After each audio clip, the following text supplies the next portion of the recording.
We have never been closed to negotiations, never. It wasn't us who refused, they did. So T, journalist, Russian. European politicians put pressure on the leaders who gathered in Moscow and generally continue attempts to rewrite history, erase the role of the Soviet Union in the victory over Nazism. How do you assess this activity and where can it lead Europe? Stupidity can lead to poverty. First, the stronger Russia becomes, the faster it will fade away. Second, as for why this is happening at all, I believe that this is a manifestation, strange as it may sound, of revanchism on the part of those very globalist Western elites that I have already mentioned. We'd rather not go into detail. It's late. What do I mean? After all, I already said, and we all know this, that everyone expected a quick collapse of Russia. Within 6 months, everything should have, in their opinion, fallen apart. Enterprises should have stopped. The banking system should have ceased to work. Millions of people should have ended up on the street. By the way, we have the lowest unemployment among all G20 countries, 2.2% so far. Everyone expected to grab something from Russia, to snatch something. Excuse the simplicity of the expression.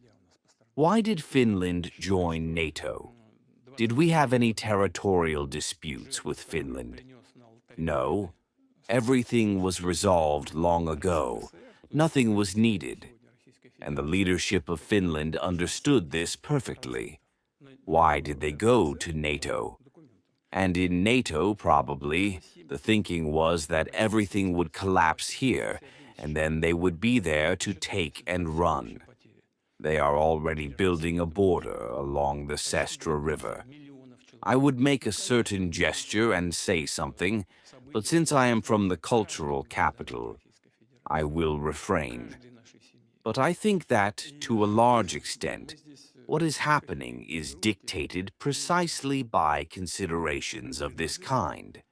But now, when the understanding comes that everything is not so simple, that problems arise, that overcoming them is quite difficult, and that it is better to look for ways to resume normal relations, better to move towards some agreements, mutually acceptable agreements. And, by the way, we have always built relations with Europe on the principles of mutual respect and consideration for each other's interests. And that is not an empty diplomatic phrase. We did exactly that. Not everyone speaks with Europe like that today, but we only spoke like that. Always. But that seemed not enough. I hope that the realization that this was a mistaken position has now begun to emerge and will strengthen.